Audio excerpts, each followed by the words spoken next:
Hello friends, my name is Kanitiya and I am Kalyan. आज हम बात कर रहे हैं हमारे एसीसी के सब्जेक्ट बीटी के बारे में। लास्ट वीडियो में हमने बीटी के एग्जाम पैटर्न को डिस्कस कर लिया था कि कौन से क्वेश्चंस आएंगे, कितने एमसीक्यूज बनते हैं, कितने एमसीक्यूज है, कितने मार्क्स का पेपर होगा। ये सारी बातें हमने लास्ट वीडियो में डिस्कस कर ली थी। तो आज हम स्टार्ट करेंगे हमारा जो फर्स्ट चैप्टर है, business organisation.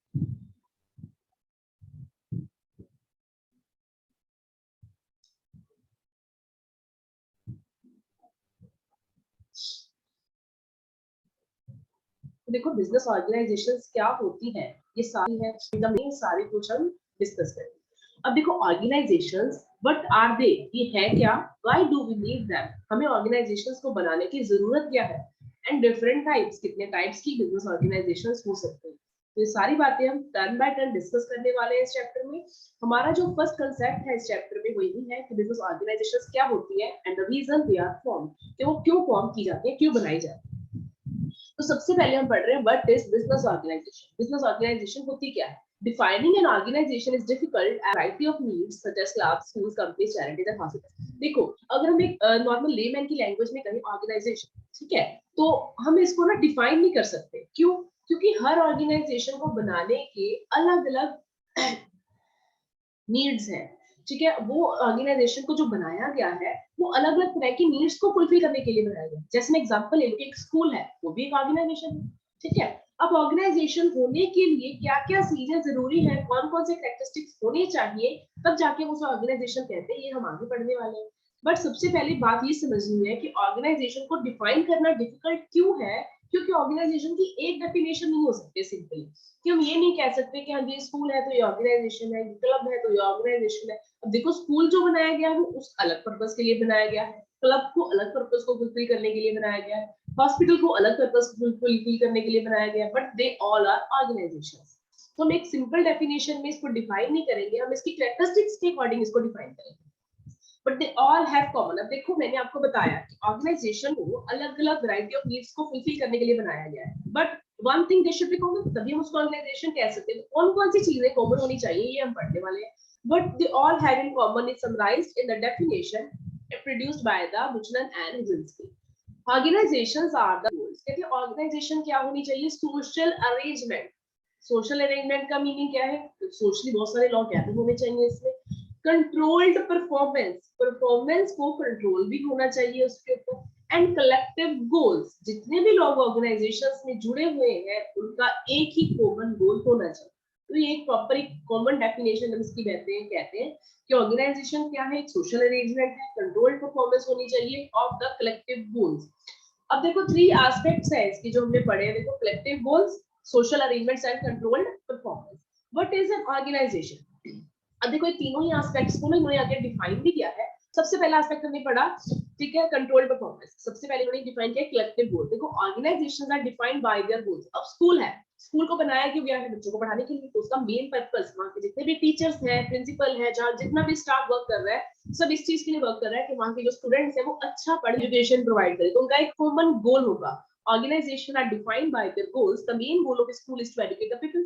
It will therefore be organized differently to a company that aims to make profits. पर हाँ, अगर हम इसी ऑर्गेनाइजेशन का कंसेप्ट एक कंपनी में लेकर आए, एक कंपनी अगर कंपनी की बात करें तो उसका मेन एम क्या होगा? प्रॉफिट को अर्न करना। मतलब वहां के जितने भी एम्प्लॉइज हैं वो अपनी कंपनी के ग्रोथ के बारे में सोचकर वर्क करेंगे। उनकी मेन थिंकिंग, मेन मोटिव क्या होगा कि हमारी कंपनी बहुत अच्छा ग्रो करे और उसको बहुत अच्छे प्रॉफिट हो। नेक्स्ट आते हैं सोशल अरेंजमेंट। अब देखो, एक कोई पर्सन सिंपली अकेला काम कर रहा है, someone working alone can not be classed an organisation. मैं अकेली बैठकर पढ़ा रही हूँ, क्या मैं एक ऑर्गेनाइजेशन का पार्ट? नहीं। अगर मैं एक ग्रुप के साथ मिलकर किसी के लिए वर्क कर रही हूँ, तब मैं कह सकती हूँ कि मैं एक ऑर्गेनाइजेशन में काम कर रही हूँ। Someone working alone cannot be classed as an organization. These are structured to allow people to work together towards a common goal. अब देखो, हमने स्कूल की एग्जांपल ली थी कि कलेक्टिव गोल होना चाहिए। अब वहां पर क्या एक सिंपल प्रिंसिपल या ओनर, उसका डायरेक्टर, क्या वो स्कूल को चला सकता है? नहीं। उसको चलाने के लिए बहुत सारे टीचर्स चाहिए, बहुत सारा नॉन टीचिंग, टीचिंग सब स्टाफ चाहिए जो उस स्कूल को मैनेज कर सके, एक कॉमन गोल की तरफ बढ़ सके वो। तो ठीक है, तो organisation are structure to allow people to work together, जहाँ पे बहुत सारे लोग इकट्ठे मिलकर काम करेंगे एक कॉमन गोल की तरफ, तब जाकर हम उसको ऑर्गेनाइजेशन कहते हैं। Usually larger the organisation the more formal structure. जितनी बड़ी ऑर्गेनाइजेशन होती है उतना ही उसका स्ट्रक्चर जो है वो फॉर्मल होता है। नेक्स्ट कंसेप्ट है हमारा इसमें controlled performance. An organization will have systems and procedures in the place to ensure that group goals are achieved. कहते हैं जब कोई ऑर्गेनाइजेशन है उसमें जो भी सिस्टम या प्रोसीजर्स होते हैं, ठीक है, तो उनको क्या इंश्योर करना होता है कि जो उनके कॉमन गोल्स है क्या वो अचीव हो रहे हैं।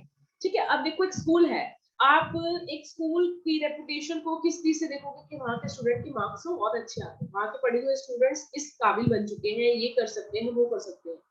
वो सब अचीव हो रहा है कि नहीं हो रहा है, कौन चेक करेगा? The organization, it will have the system and procedure in place to ensure that group goals are achieved, कि उनका जो ग्रुप का गोल था, जो कॉमन गोल था, वो अचीव हो रहे हैं। तो ये तो नहीं कि सारे स्टूडेंट्स फेल हो रहे हैं, more than less than average marks आ रहे हैं उन सबके। तो ऑर्गेनाइजेशन में इस तरह का सिस्टम या इस तरह के प्रोसीजर्स होने चाहिए ताकि जो ग्रुप के गोल्स है जो हम अचीव कर रहे हैं उनके ऊपर क्या कर सके, कंट्रोल कर सके। For a company this would involve setting sales targets और periodically assessing the performance of the staff members. ये कैसे होगा कि वो पीरियडिकली क्या करेंगे, अपने स्टाफ मेंबर्स की परफॉर्मेंस को असेस करेंगे, चेक करेंगे। तो हमने 3 पॉइंट्स पढ़े हैं। It is worth noting that taking inputs and transforming them into outputs. अब देखो मेजर सिमिलैरिटी क्या है ज्यादा ऑर्गेनाइजेशंस में कि वो किसके साथ कंसर्न है कि इनपुट क्या है, क्योंकि कि बच्चे पढ़ने के लिए आ रहे हैं, स्कूल के एग्जांपल लेंगे, ठीक है, बाहर निकल के क्या जाएंगे, पढ़ लिख के बच्चे मतलब कुछ बन के जाएंगे, एजुकेटेड, ठीक है। तो इनका मेन जो एम है, मेजर सिमिलैरिटी, हम सभी ऑर्गेनाइजेशन में क्या कहते हैं कि वो इनपुट को एक्सेप्ट करते हैं और ट्रांसफॉर्म करके किसमें बना देते हैं, आउटपुट में। अगर मैन्युफैक्चरिंग की बात करें, it could involve the taking raw materials and transforming them into the finished product, कि वो रॉ मटेरियल्स लेते हैं, उसको ट्रांसफॉर्म कर देते हैं फिनिश प्रोडक्ट में, that can be sold into the customers, और उसको कस्टमर्स को आगे सेल ऑन किया जा सकता है। जैसे अकाउंटेंसी फर्म की एग्जांपल है, it will take also inputs, students and syllabuses and transform into the output. अब देखो एक अकाउंटेंसी फर्म है, वहां पे बहुत सारे स्टूडेंट्स ट्रेनिंग लेने के लिए जा रहे हैं, ठीक है, तो वो क्या है, उनके लिए क्या है, इनपुट है। अब उसको वो ट्रांसफॉर्म करके क्या बना देंगे, क्वालिफाइड अकाउंटेंट्स, ठीक है। तो ये सब क्या है, एक ऑर्गेनाइजेशन है जहां पे इनपुट दी जाती है उसको फुटबॉल टीम की। और football team can be described as an organisation because, अब एक फुटबॉल टीम को ऑर्गेनाइजेशन कह सकते हैं कि नहीं कह सकते। देखो एक हमने अभी पढ़ा कि 3 चीजें होनी चाहिए, कौन कौन सी, collective goals, controlled performance and common goal. अगर ये तीनों चीजें उसमें है तभी हम कह सकते हैं कि वो क्या है, ऑर्गेनाइजेशन, ठीक है। इट हैज, अब देखो एक फुटबॉल टीम ऑर्गेनाइजेशन है कि नहीं, हम ये बता रहे हैं, उसमें नंबर ऑफ प्लेयर्स है, नंबर ऑफ प्लेयर्स का मतलब सोशल गैदरिंग होगी, ठीक है ना, number of players who have come together to play a game. Team का एक ऑब्जेक्टिव है कि हमें ज्यादा गोल्स लेने हैं अपने ऑपोजिशन के against. To do their job properly the members have to maintain an internal control to get the team to work together. अब देखो अगर वो चाहते हैं कि वो ज्यादा स्कोर जो गोल्स है वो स्कोर करे, तो उनको आपस में अपनी टीम मेंबर के साथ इंटरनल सिस्टम बना के चलना पड़ेगा। वो अपनी टीम के मेंबर के हर वर्क को, हर स्टेप को क्या करेंगे, कंट्रोल करेंगे। In training they work out the tactics so that in play they can rely on the ball being pass to those who can score goals.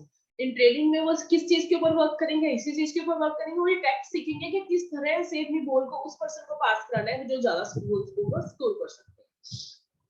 Each member of the team is a part of the organization structure. कहते हैं जो हर एक member है team का वो organisation structure का part है and is skilled in the different tasks. The goalkeeper has more experience in stopping goals. अब देखो फुटबॉल टीम में जो पर्सन है वो सारे मतलब एक ही एस्पेक्ट में तो अच्छे नहीं हो सकते ना, तो कोई पर्सन गोलकीपर में अच्छा हो सकता है, ठीक है, वो स्टॉपिंग गोल्स में अच्छा हो सकता है, being scored than those in the forward line of the team. In addition, there must be a team spirit so that everyone works together. उसमें टीम स्पिरिट होनी चाहिए। टीम स्पिरिट अगर नहीं होगी तो वो कलेक्टिव गोल्स की तरफ काम ही नहीं कर सकते। डिमोटिवेटेड पर्सन को कोई काम ही नहीं कर सकता, उसको तो होगा हो गया नहीं होगा तो ना सही। पर मोटिवेटेड पर्सन को हमेशा होगा कि मुझे ये काम करना है, ठीक है। Players are encouraged to do their best both on and off the field. Players को हमेशा ये एनकरेजमेंट होनी चाहिए कि वो अपना बेस्ट दे, चाहे वो फील्ड पे है चाहे वो नहीं। उसके बाद देखो ये टेस्ट योर अंडरस्टैंडिंग गिवन है आपकी, which of the following would, इस तरह के एमसीक्यूज जो है वो आपके एग्जाम में आते हैं। Which of the following would be considered to be an organization according to the definition produced by the Richard and जिंस्की। अब देखो कौन सी, उन्होंने कहा कि इनमें से बताओ किसको हम ऑर्गेनाइजेशन कह सकते हैं। सबसे पहले है soul trader, tennis club and hospital. अब देखो सोल ट्रेडर की डेफिनेशन ही क्या होती है कि सिंगल पर्सन बिजनेस को रन कर रहा है, तो हमने अभी पढ़ा कि सोशल गैदरिंग होनी चाहिए, कॉमन गोल होने चाहिए, बहुत सारे लोग मिलकर ऑर्गेनाइजेशन चला सकते हैं, सिंगल पर्सन ऑर्गेनाइजेशन को चला ही नहीं सकते। क्या अभी हमने पढ़ा जैसे फुटबॉल टीम वो भी ऑर्गेनाइजेशन की एग्जांपल है, तो टेनिस क्लब भी एग्जांपल है, ठीक है। हॉस्पिटल वहां पे भी बहुत सारे पर्सन मिलकर काम कर रहे हैं, तो ये दोनों ही क्या बनेंगे, हमारी ऑर्गेनाइजेशन। उसके बाद हमारे पास आता है topic why do we need the organisation. अब हमने ये पढ़ा कि ऑर्गेनाइजेशन क्या होती है, ठीक है, ऑर्गेनाइजेशन होने के लिए क्या क्या कैरेक्टरिस्टिक्स उनमें होने चाहिए। अब बात आती है कि हमें ऑर्गेनाइजेशंस की जरूरत क्या है। Organisations enable the people to share skills and knowledge, क्योंकि क्या कर सके, शेयर कर सके। This can enable the people to perform the task that they would be unable to achieve on their own. कहते हैं एनेबल करती है पीपल को कि वो इस तरह के काम को कंप्लीट कर सके जो वो अकेले नहीं कर सकते थे। अब देखो एक स्कूल में मैंने आपको बताया डायरेक्टर ने स्कूल ओपन किया है ना, डायरेक्टर ने स्कूल चलाया है। अब देखो डायरेक्टर सभी फील्ड्स में तो अच्छा नहीं हो सकता था, वो मैथ्स में, साइंस में, फिजिक्स में, हिस्ट्री में, ठीक है, सोशल स्टडीज के सारे सब्जेक्ट्स में, वो सब में तो अच्छा नहीं हो सकता है। तो वो एक फील्ड में अच्छा हो सकता है, बट अगर उसने स्कूल रन करना है तो उसको सभी सब्जेक्ट्स के टीचर को हायर करना पड़ेगा। तो देखो this can enable the people to perform task, वो भी टास्क कंप्लीट कर देंगे जो वो अकेले नहीं कर सकते थे। अब टीचर्स के साथ मिलके वो सारे स्टूडेंट्स को सारे सब्जेक्ट्स पढ़ा सकते हैं। Knowledge can also be shared between all the people within the organisation. कहते हैं जो नॉलेज है वो हम शेयर कर सकते हैं सारे पीपल्स में within the organisation. Next आता है specialise. Individual workers can concentrate on a limited type of activity. अब देखो जो सिंगल पर्सन है वो एक लिमिटेड, जैसे मैंने आपको बताया कि एक टीचर है जिसकी नॉलेज मैथमेटिक्स की है, उसको साइंस की अच्छी नॉलेज नहीं है, तो वो सिर्फ और सिर्फ अपनी एक्टिविटी के ऊपर ही ध्यान दे सकता है। This allow them to build up a greater level of the skill and knowledge that they would have if they attempted to be good at everything. अब देखो अगर हमारे पास स्पेशलाइजेशन आ जाएगी तो वो पर्सन उस फील्ड में कितना अच्छा परफॉर्म करके जाएगा। अगर हमने स्कूल में एक मैथमेटिक्स का स्पेशलाइज्ड टीचर रख लिया तो उसको उसकी तो 100% नॉलेज होगी, तो वो उस सब्जेक्ट में बहुत अच्छा काम करके जाएगा, स्टूडेंट्स को बहुत अच्छा समझा के जाएगा। पूल रिसोर्सेज वेदर मनी और टाइम, ठीक है ना। मनी और टाइम की बात क्या हो रही है, देखो जो एक पर्सन है वो एक limited amount of capital invest कर सकता था, पर जब इकट्ठे बंदे मिलकर काम करेंगे तो वो टाइम भी रिमोट अच्छा कर सकते हैं मिलजुल के, और मनी भी। तो रिसोर्सेज क्या हो जाएंगे, पूल हो जाएंगे, इकट्ठे हो जाएंगे। This results in the synergy. Synergy वाला इफेक्ट वही होता है, एक और एक 11 होते हैं, तो ये सिनर्जी का इफेक्ट है, 2 2 4 5 होते हैं, तो ये वाला कंसेप्ट है। सिनर्जी का मीनिंग है कि जब एक से भले दो, ये कहते थे ना सिनर्जी में क्या है, एक और एक 11, कि अब दो बंदे भी मिल गए हैं, अगर ऑर्गेनाइजेशन बन गई है तो वो ज्यादा अच्छे से बहुत ही बेस्ट परफॉर्मेंस दे सकते हैं। फिर organisation can achieve more than the individuals could on their own. तो ऑर्गेनाइजेशन बहुत अच्छा अचीव कर सके जो वो अकेले नहीं कर सकते। अब देखो टेस्ट योर अंडरस्टैंडिंग 2 है।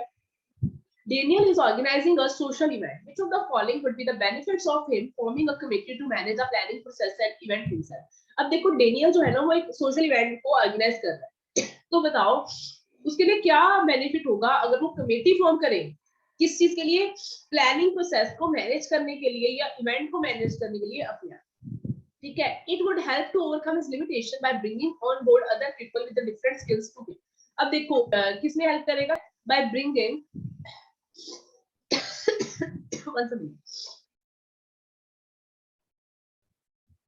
तो ये हेल्प करेगा उनको किसने, उनकी जो लिमिटेशंस है उसको ओवरकम करने के लिए, बाय ब्रिंगिंग, किस तरह से, bringing on board other people with different skills to him, क्योंकि वो उन सारे पीपल्स को भी इकट्ठा कर लेगा जिनके पास अलग अलग टाइप ऑफ स्किल्स होंगी।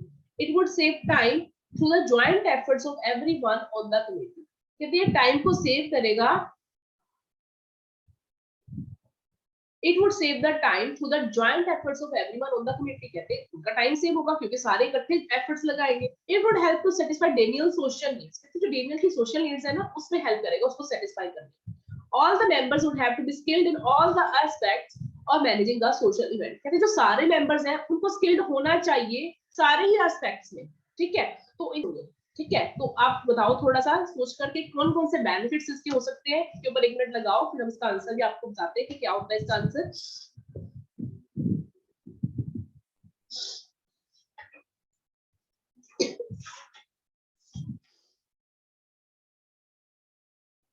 अब देखो बेनिफिट देखो, फर्स्ट वाला ने बताया कि हाँ उसकी लिमिटेशंस हमने पढ़ा ना कि जो एक पर्सन अकेला नहीं कर सकता वो सब मिलकर कर देंगे, तो हाँ ये तो उसका बेनिफिट टाइम एंड मनी, तो यस ये भी है। उनकी सोशल नीड्स फुलफिल होंगी, ये भी ठीक है। पर लास्ट पॉइंट उन्होंने लिखा कि सारे मेंबर्स को स्किल्ड होना ही पड़ेगा। अभी हमने ऊपर जो पढ़ा था कि हर पर्सन अपने अपने काम में स्किलफुल होगा, अपने अपने काम में स्पेशलाइजेशन होगी, तो सारे पर्सन सारे एस्पेक्ट्स में कैसे स्किलफुल हो सकते हैं, सबकी जो क्लासिक स्पेशलाइजेशन है सारे चीजों में कैसे हो सकते हैं, तो ये तो पॉसिबल ही नहीं है, तो ये आंसर हो ही नहीं सकता। तो इसका आंसर क्या बने, तो इसका आंसर आएगा हमारे पास ए। उसके बाद हमारे पास पॉइंट है डिफरेंट टाइप्स ऑफ ऑर्गेनाइजेशंस, अलग अलग टाइप ऑफ ऑर्गेनाइजेशंस कौन सी है। As we have discussed, different organizations have different work. जब हमने चैप्टर को स्टार्ट किया था तो मैंने सबसे पहला पॉइंट यही बताया था कि हम एक नॉर्मल लेमैन की लैंग्वेज में ऑर्गेनाइजेशन को डिफाइन नहीं कर सकते, क्योंकि हर ऑर्गेनाइजेशन के बनाने के पीछे अलग रीजंस होते हैं, उनके अलग अलग गोल्स होते हैं। We can therefore classify them into the several different categories. इसलिए हम उनको क्लासीफाई करते हैं अलग अलग कैटेगरीज में। जैसे सबसे पहला है commercial versus not for profit. अब कमर्शियल ऑर्गेनाइजेशंस कौन सी होती है? These are profit-seeking organizations. See their main objective as maximizing the wealth of their owners. अब देखो जो कमर्शियल ऑर्गेनाइजेशंस होती है उनका मेन ऑब्जेक्टिव होता है अपने ओनर्स की वेल्थ को सबसे ज्यादा इंक्रीज करना, ठीक है, प्रॉफिट को इंक्रीज करना। तो ये होती है the three common forms that a commercial company can take. Commercial company की देखो तीन फॉर्म्स हो सकती है। एक तो होती है सोल ट्रेडर्स। अब देखो सोल ट्रेडर कौन कर रहा है? एक सिंपल पर्सन कर रहा है, सिंगल पर्सन कर रहा है। In this type of the organization, the owner is not legally separate for the business itself. कहते हैं इस टाइप की ऑर्गेनाइजेशन में जो ओनर है वो लीगली सेपरेट नहीं होता अपने बिजनेस से, ठीक है। एक पर्सन जो है वो एक शॉप चला रहा है, ठीक है, तो वो सोल ट्रेडर हुआ ना, एक बंदा सिंगल अपनी पर्सन को चला रहा है तो वो उसका ओनर हुआ, तो वो सोल ट्रेडर हुआ।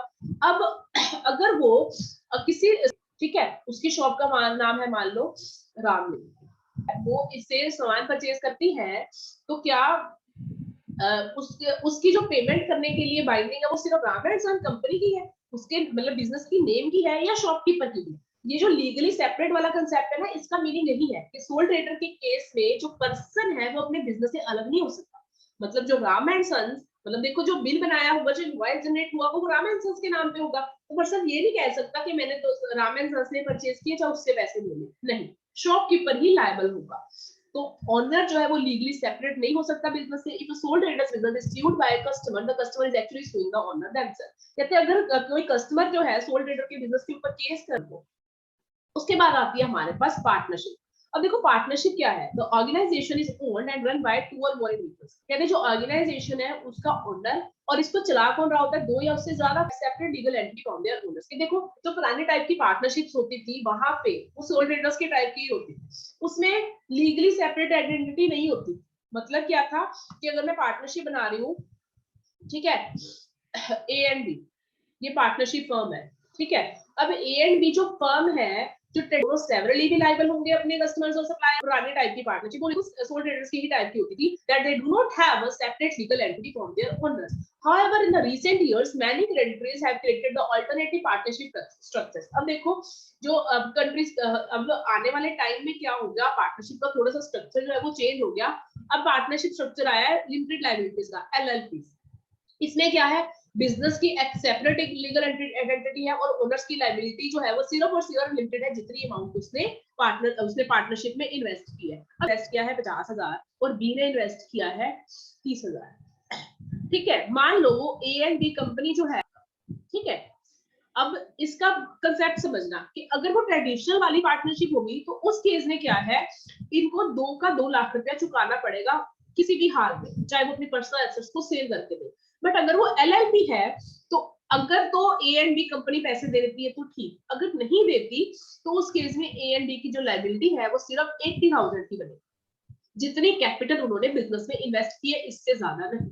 The owner's liability is linked to the amount they have invested in the partnership, ठीक है। उसके बाद आती है लिमिटेड पार्टनरशिप में केस में जो ट्रेडिशनल वाली पार्टनरशिप है उसमें उसकी सेपरेट लीगल एंटिटी नहीं होती है, बट एलएलपी के केस में होती है। और पार्टनर्स जो है वो सिर्फ और सिर्फ एलएलपी के केस में कितनी अमाउंट के लिए जो लायबल होते हैं वो सिर्फ अपनी कैपिटल के अकॉर्डिंग लायबल होते हैं, जितनी उन्होंने कैपिटल इन्वेस्ट की होती है। पर लिमिटेड लायबिलिटी कंपनीज के केस में a company has a separate legal entity to its owners who are known as shareholders। Company की एक आइडेंटिटी अलग है अपने ओनर्स के लिए। The owners liability is limited to the amount they have invested into the company. तो owners का meaning क्या होगा? Shareholders. तो जितना उन्होंने इन्वेस्टमेंट किया है in the form of share, सिर्फ उतनी ही उनकी लायबिलिटी होगी, उससे ज्यादा नहीं। In the UK there are of 2 limited companies. तो देखो इन यूके के केस में जो एसीसी है वो यूके लंदन का कोर्स है, तो 2 तरह की लिमिटेड कंपनीज उन्होंने बताई है हमें कौन कौन सी है, एक तो प्राइवेट और एक पब्लिक। अब प्राइवेट लिमिटेड कंपनी में क्या यूज होता है? Limited after their name. These tends to be the smaller businesses often owned by the few shareholders. Shares cannot be offered to the general public. अब देखो जो प्राइवेट लिमिटेड है उनमें जो नाम यूज होता है अपने साथ क्या यूज करते हैं वो लिमिटेड, और ये स्मॉलर बिजनेसेस के लिए वो सिर्फ इसमें कुछ ही शेयर होल्डर्स होते हैं और ये जनरल पब्लिक में अपने शेयर्स को इशू नहीं कर सकती। प्राइवेट लिमिटेड कंपनी वाले कौन सा वर्ड यूज करेंगे? लिमिटेड। स्मॉलर बिजनेसेस के लिए यूज करते हैं इस तरह की कंपनीज को, और इसमें फ्यू शेयर होल्डर्स होते हैं, और जो शेयर्स है वो हम जनरल पब्लिक में इशू नहीं कर सकते। पब्लिक लिमिटेड कंपनी जो है अपने नेम के साथ पीएलसी वर्ड यूज करती है, जनरल पब्लिक को भी इशू किए जा सके, meaning that there can be millions of the different shareholders, it make it easier for the company to raise finance and the future growth. अब देखो जो बड़ी-बड़ी कंपनीज है जैसे रिलायंस है, टाटा है, तो वो पब्लिक लिमिटेड कंपनीज ही तो है। क्यों? क्योंकि वो अपने शेयर्स को जनरल पब्लिक में भी इशू कर सकती है, उनके millions of different share holders है। अब जितने ज्यादा शेयर होल्डर्स होंगे मतलब उतना फाइनेंस रेज कर सकती है, जिससे उनकी जो ग्रोथ है वो बढ़ जाती है। उसके बाद हमारे पास जो कंसेप्ट है वो है नॉट फॉर प्रॉफिट ऑर्गेनाइजेशंस। अब नॉट फॉर प्रॉफिट ऑर्गेनाइजेशंस होती क्या है? जिनका मेन एम प्रॉफिट अर्न करना नहीं होता। हमने ऊपर पढ़ा था कमर्शियल, कमर्शियल का मेन एम क्या था? प्रॉफिट अर्न करना। कितने टाइम की है वो भी हमने पढ़ ली। अब जो नॉन फॉर प्रॉफिट है वो उनका जो मेन एम है वो प्रॉफिट अर्न करना नहीं होता, उनका सिर्फ मेन एम होता है सेटिस्फाई करना नीड्स ऑफ द मेंबर्स और sectors of the society they have been set up to benefit.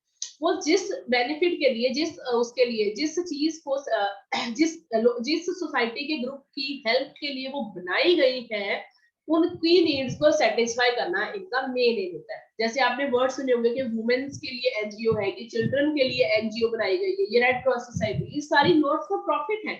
ये सिर्फ पर्टिकुलर सोसाइटी के ग्रुप की हेल्प के लिए बनाई गई है, उनकी नीड्स को सेटिस्फाई करने के लिए बनाई गई। अब देखो जो नॉट फॉर प्रॉफिट्स है इसमें क्या क्या चीजें इंक्लूडेड है? Government departments and agencies such as HM, revenue and customs. ठीक है, तो ये देखो ये लोगों की हेल्प के लिए या सोसाइटी की हेल्प के लिए, इनका अपना थोड़ी ना कोई पर्सनल मोटिव है। स्कूल्स है, स्कूल का मेन एम होता है स्टूडेंट्स को एजुकेट करना, ना कि उनका मेन एम होता है प्रॉफिट को अर्न करना। हॉस्पिटल्स का मेन एम होता है पेशेंट्स को ट्रीट करना, ना कि प्रॉफिट अर्न करना। चैरिटीज जैसे कि red cross, Oxfam, doctors without borders, तो ये सारी चैरिटेबल इंस्टीट्यूशंस है, नॉट फॉर प्रॉफिट है। इन सबका भी एम क्या होता है?